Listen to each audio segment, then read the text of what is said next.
100 साल का बूढ़ा आदमी ने जैसे ही फॉर्च्यून ट्री को छुआ, पूरा पेड़ तुरंत मुरझा गया और पूरी तरह बेजान हो गया। फिर यह जांचने के लिए कि क्या उसके पास अलौकिक शक्तियां हैं, वह ऑपरेटिंग रूम में गया और बिना कुछ कहे काले दिल वाले डॉक्टर बर्ग को दबोच लिया। हैरानी की बात यह थी कि अगले ही पल वह आदमी बिजली की गति से बूढ़ा होने लगा और पलक झपकते ही वह एक सूखी मम्मी में बदल गया, जबकि बूढ़े के चेहरे की झुर्रियां जादुई रूप से गायब हो गईं और वह पूरी तरह से 50 साल का जवान दिखने लगा।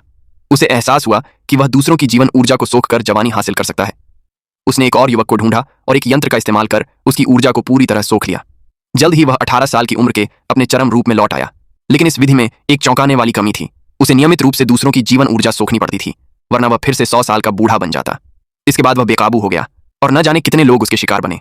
हालांकि उसने अपनी छवि को बहुत अच्छे से छिपाया और अपनी जवानी का इस्तेमाल कर दुनिया भर में अरबों प्रशंसकों को आकर्षित किया। एक फैन मीटिंग में वह एक जन्मजात अपंग पैरों वाले व्यक्ति के सामने हल्के से उछला और उसने अपना हाथ उसके सूखे पिंडलियों पर रख दिया।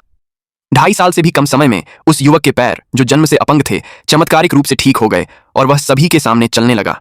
इस दृश्य ने वहां मौजूद हर व्यक्ति को उसे भगवान की तरह सम्मान देने पर मजबूर कर दिया और लोग घुटनों के बल बैठकर उनसे असाध्य रोगों के इलाज की गुहार करने लगे। और भाई कियांग ने इसे मना नहीं किया, बल्कि और अधिक प्रशंसक बनाने के लिए उसने एक मरीज के एड्स को अपने शरीर में स्थानांतरित कर लिया। उसने ऐसा इसलिए किया क्योंकि उसे इन कट्टर अनुयायियों की जरूरत थी, ताकि वह एक और बड़ा अवसर तैयार कर सके।